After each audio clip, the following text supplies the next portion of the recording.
thoughts, reactions, impressions to this year's signing class? Yeah, this is obviously a different recruiting class than we've ever had. I think a lot of people have been talking. We've known it's been coming for a year or two since COVID and the extra year was given that this was going to be a small class for everybody.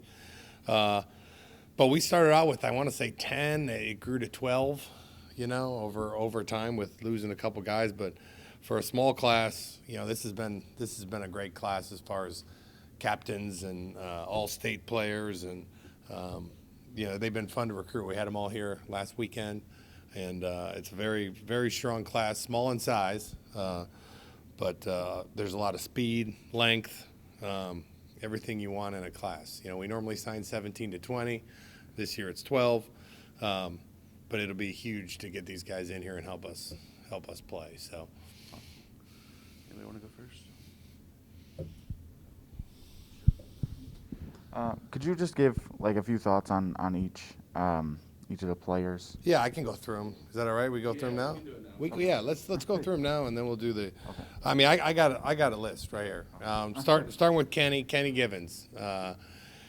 He is a junior college defensive lineman. We recruited him hard in high school till Kansas State came in. They kind of swooped in, and but we were really tight with him, his mom. So it was kind of recruiting him again. So it was fun to see him, fun to get him here. I think he's 295 pounds, athletic. He's going to be an interior guy. Obviously, Ralph Holly's moving on. He's a guy that's super explosive, twitchy off the ball, and we like that.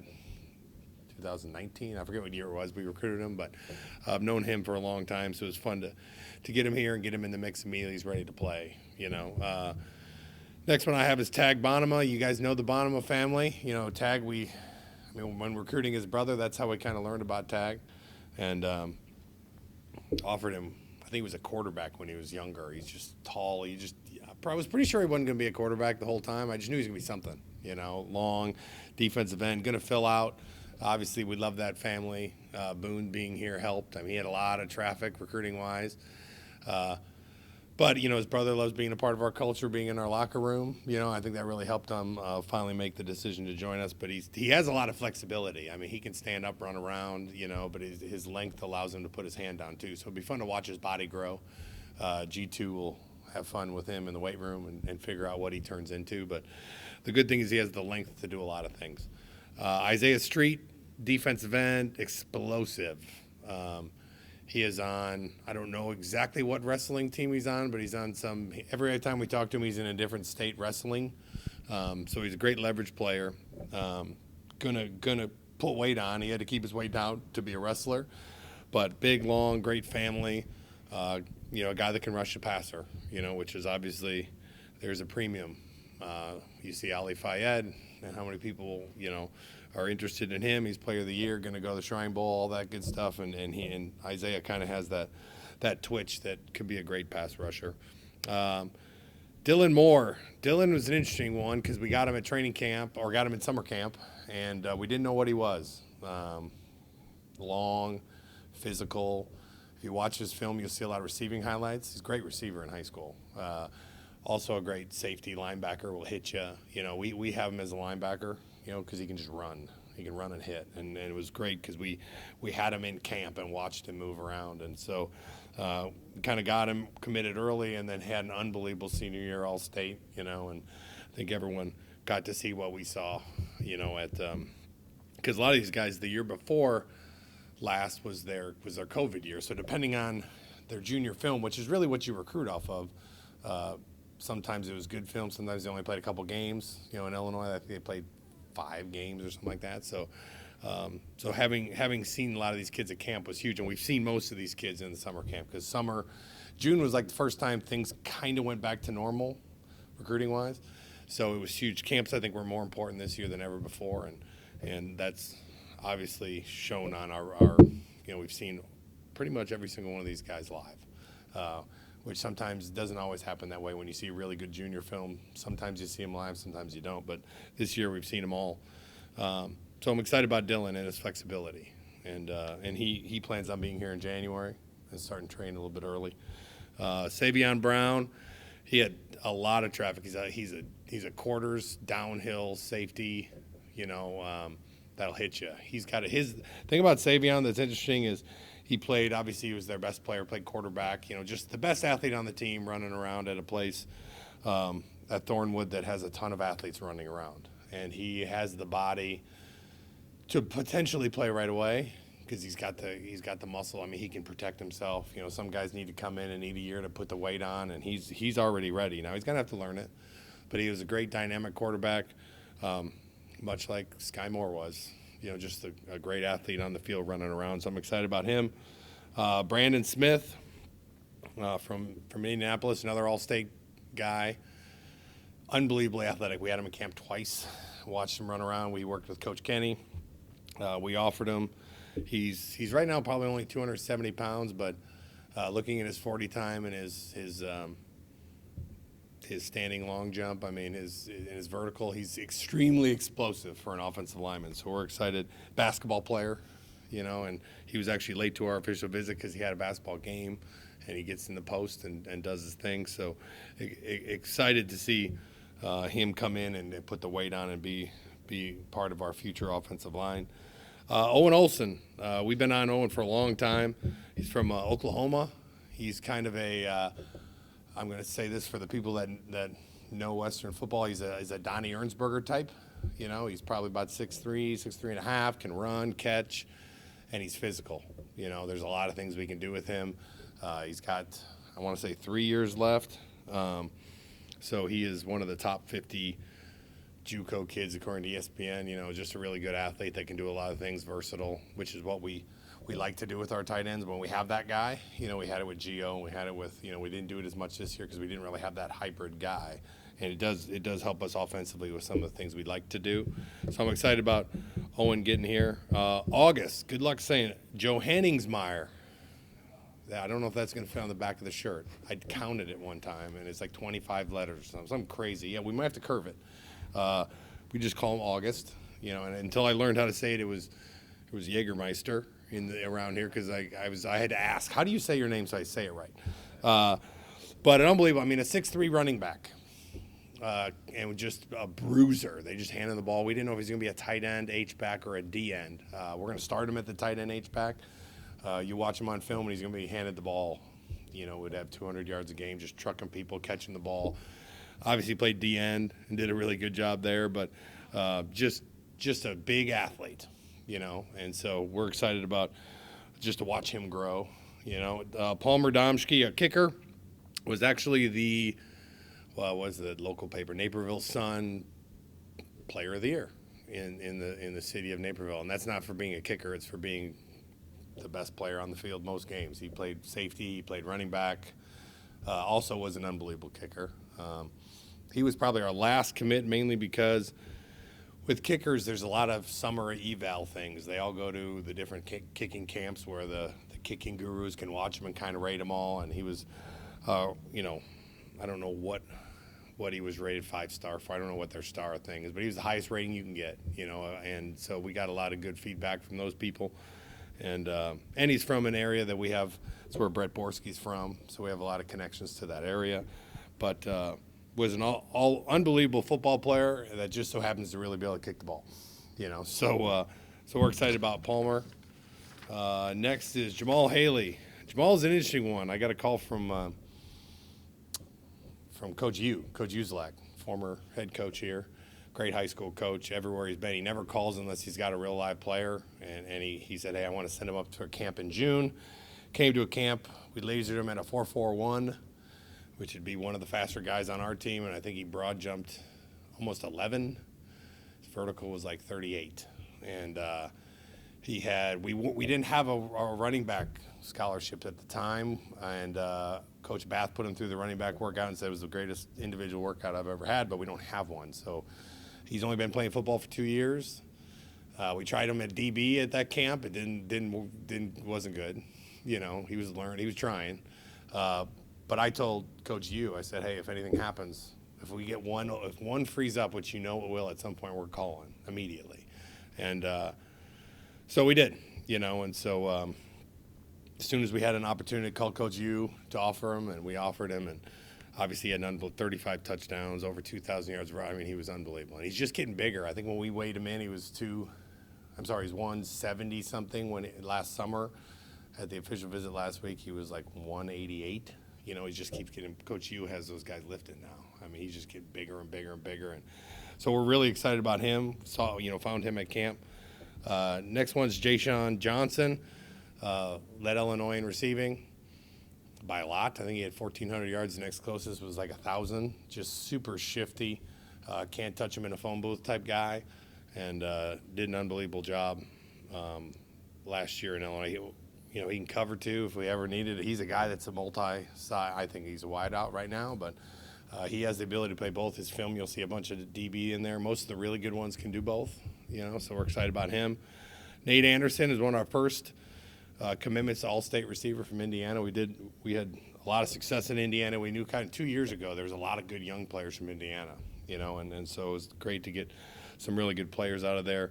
Great ball skills. The thing about him is he can run a lot of different things. I think he's a multiple position guy. Jayshawn's probably more of a slot, whereas Nate could be any of the three depending on how he develops.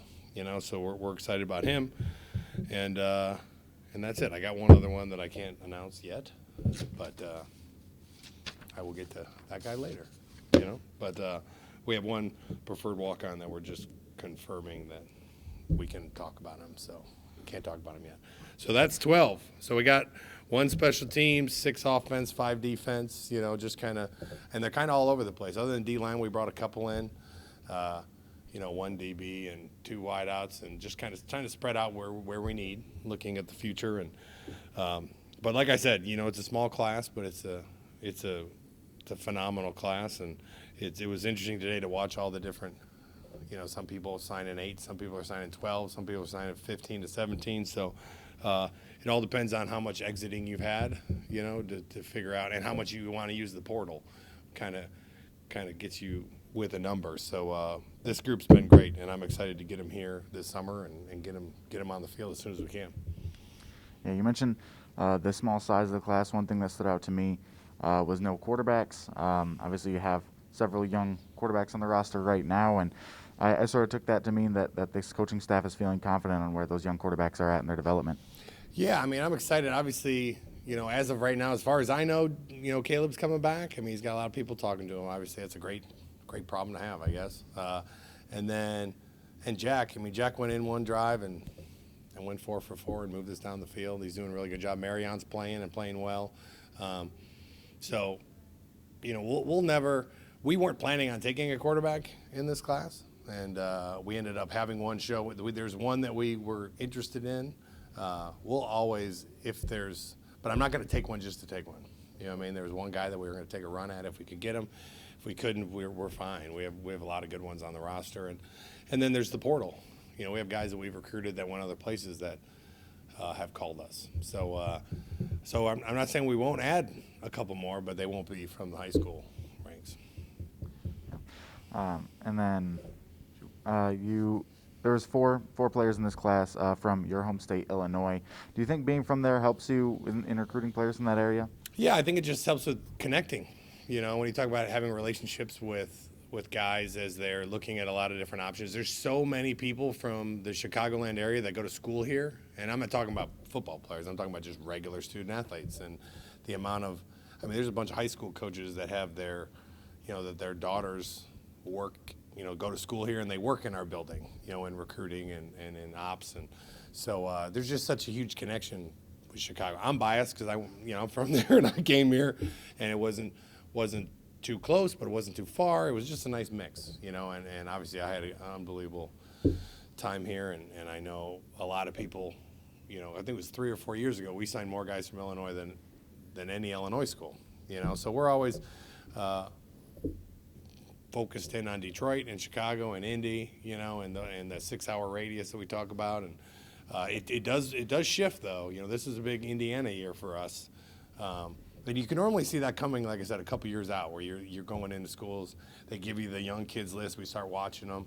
I don't know what the 23 class will hold, but we knew the 22 class there was some talent down in Indiana that we were going to probably take more Indiana guys than we have. And when you have guys like Bellamy and D that have come from, we've had, and Tranquil, we've had some success down there. Bustle's another one. So yeah, we're excited with the Chicago kids, the Indiana kids, and then we still got Michigan kids. We'll always be recruiting our backyard. So we're very fortunate. Our location gives us a great opportunity to get to some really good football. Your recruiting class right now ranked number 8 in the MAC by 24/7 Sports, number 6 by Rivals. Obviously, you're not recruiting worrying about what those rankings think of you, but what do you think sets this class apart from the rest of the MAC rather than being in that middle of the pack? I haven't looked really unlike most years. Sometimes I look at that stuff. At least early on, I did. But yeah, so what are we ranked? I don't even know.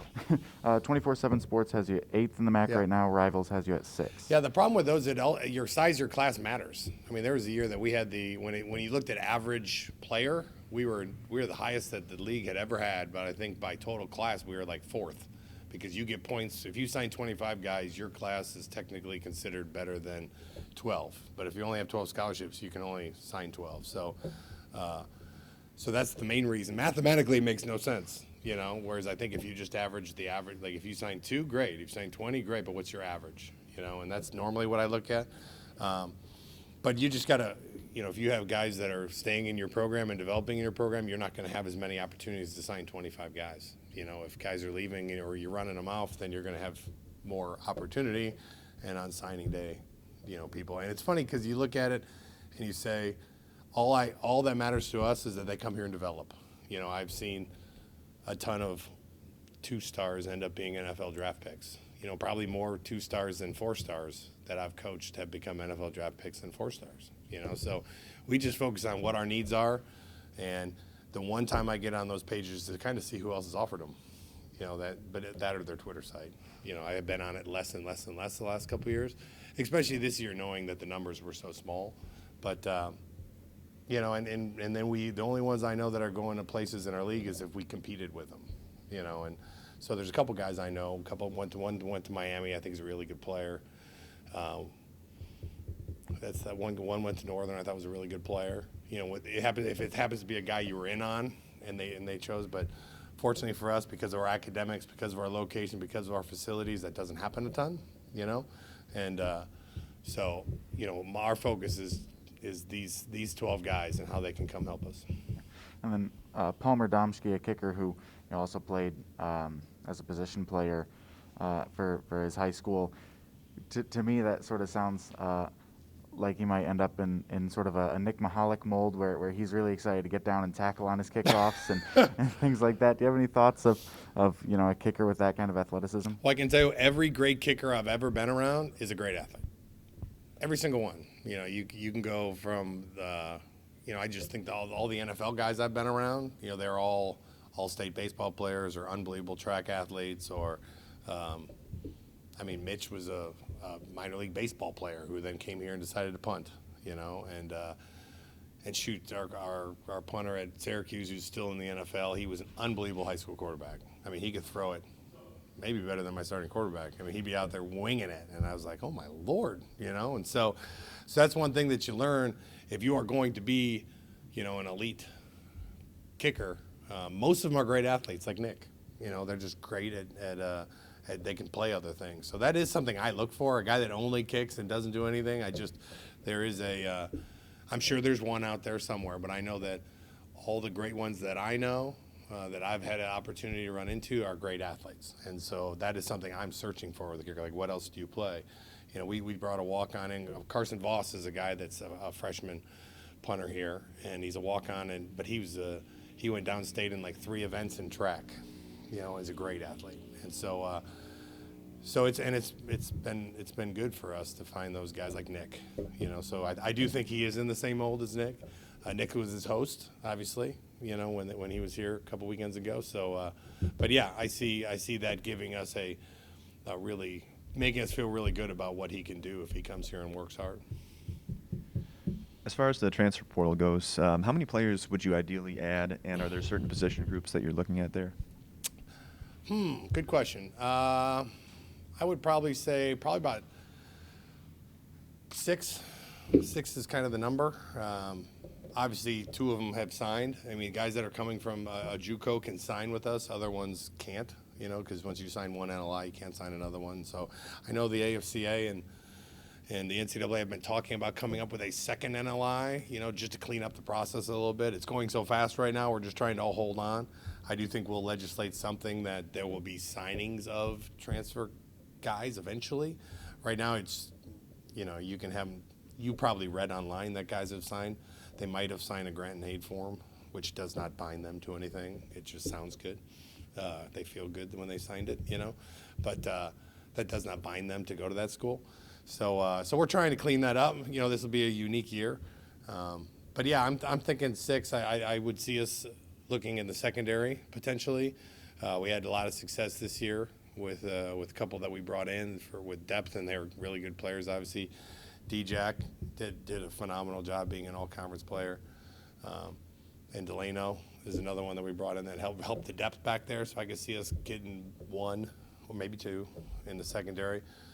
D-line wise, I think we'll end up looking, and maybe another one if we can get one that's ready to go right now and get in that rotation, because I think we have a really good group up there, Offensively, offensive line, I think that's the thing. Offensive line and quarterbacks, if you ever run across a good one, you don't say no, ever, So I could see us definitely taking maybe one of those, maybe 2 O-linemen, depending on what comes across the line. I know there's 800 or 700 guys that have gotten in the portals in the last couple of weeks, and you'd be shocked. A lot of people talk about the 50 of them, and so you got to make sure you're finding the right guys that you want, So if we come across either one of those positions that we like, and then maybe wide receiver, I guess, if one came. I really like our young wide receivers, though, so it'd have to be a place. Obviously, we're losing 3 senior offensive linemen, so that's an easy one to point at and say, hey, we're going to probably want 1 or 2 of those. So yeah, that's where the 6. Now, where they come, it's best available. Who helps the team right now? Because the portal guys, you're really looking for guys that can come and affect our team, which I think we've done a good job with the Mixons of the world, with the Ladarius, with Jackson Kincaid. We've had a ton of success with those guys coming in, and obviously Bryson and TC, and just guys, our players have done a really good job of welcoming those guys and then making an impact immediately. So there'll be one quick wave of portals that'll start in January, and then everyone takes a breath, and 4 months later we'll have another wave that we can get. So it's not like it's interesting, because if you can get them here in January, that's great, but that doesn't mean it's over. You still get another 4 months. If you identify something else you think you might need after spring ball, you will have the ability to go get it. So it's a good thing in that regard. And then when you're looking at your depth chart and the players that you have coming back, along with where these recruits are physically, who are some guys that you think could maybe see the field a little bit earlier than others? I mean, a lot of it's physically, right? So Savion is a guy who's physically ready to play, looks the part, can run, can hit, can cover. There's only 1 freshman in our class last year. I think last year was one of our best freshman classes we've ever had, and only 1 played, which is a great thing. And so Zahir was the only, but so I think that freshman class that redshirted this year, I think you're going to definitely see a lot of them break into the lineup. Offensive line, defensive line, receivers, all of them. So I'm excited. And DBs, Aaron Wofford has done a phenomenal job his freshman year. So I think I'm really excited about that class. But in this class, definitely Savion. The other one I would say is Jamal. Obviously, as a running back, depending on where our numbers are at, we run by committee. He's already getting bigger. He looks like a college athlete when he comes in. Who else? Palmer, obviously. That's an easy one. But yeah, I would say Palmer, Savion. I mean, a lot of the D linemen got to grow, just like the 4 we brought in last year, who I think are phenomenal young players, but they needed time to grow. And the O-line's going to need time to grow. But the wideouts, if you're fast enough and can run, you got a chance. So both Nate and Jayshawn could potentially get into that mix. So those would be probably 4 or 5 that I would say have a chance. Can you talk about what it was that opened up a running back spot for Haley? No, I'm trying to think what it was. It could have been, I think it was somebody academically not making it in through the summer. I don't know which guy it was, but I don't want to bring up the guy that I think it is, but yeah, we had one. I was just looking for any spot at that point. Once you identify a great player, It doesn't need to be necessarily a running back leaving, because we didn't have any running backs leave. We just wanted that guy after seeing him live, and I forget what position. Some guy didn't make it academically, and it opened up a spot, and we called him immediately, to try to fill it with that guy. Coach, the transfer portal has changed the whole world of Yes. college football recruiting. Yep. It's never going to be like it used to be unless they change some of the rules, but it's big, and you can turn your program around real quick Yeah. with the right portal additions. So how have you seen it change? How has it changed your whole recruiting process, going about deciding between an outstanding high school senior Help now. or a help kid in the that's played already and wants a new opportunity? Yeah, I think two things. One, I think you have a plan going in, and it's just you're splitting classes. You have this many scholarships, and you're saying, all right, we're going to take 6 transfers and 10 high school kids, or by say however whatever split you want. And then what positions do you need those at, and how good it is. Nice because you look at a position group and they're spread out over 5 classes. Well, it was 6 last year with COVID, but now we're, thank the Lord, back to 5. And where is the strength, and when are people leaving, and do we need can we afford to get a young guy and develop him? I'd prefer that, but if the guys we have are super young and we need a guy right now, then you might go with a portal. So it is like dividing it up into 2 separate recruiting classes, and so and then as you lose players, if you do lose players, do you want to replace them with do you want to put them in the high school class, which we did with 1 or 2 guys, or do you want to add a portal guy, which we did with 1 or 2 guys? So it's ever changing, and then watching the amount of guys that get on there, I really think it's a time it's free agency that you have to have great relationships. And I think I'm thankful for the relationships I have with other coaches where you can call them and ask about a guy, and they can tell you, they'll be honest with you if you're good friends with them. They're going to tell you no. I called Coach Pittman, who's obviously coached me, and he'll tell me straight, and I've called a lot of different coaches that I'm friends with and asked them for a recommendation or not, and it's great. Like what Narduzzi said about Bryson Garner and TC, he was unbelievably complimentary about, he loved the kids and they're going to graduate, and so that's really what you need now. You need to talk to one of the coaches that's on staff there. And so I think our relationships with the other coaches on the other teams is more important now than ever, to make sure that you are good on the transfer portal and you're bringing in the right kids on the transfer portal.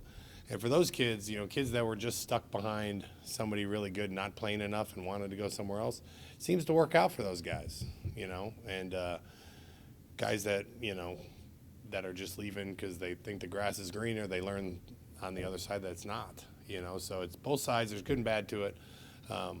But it's just added another recruiting class, and so we're definitely going to legislate it, I think, better and make it a little cleaner moving forward.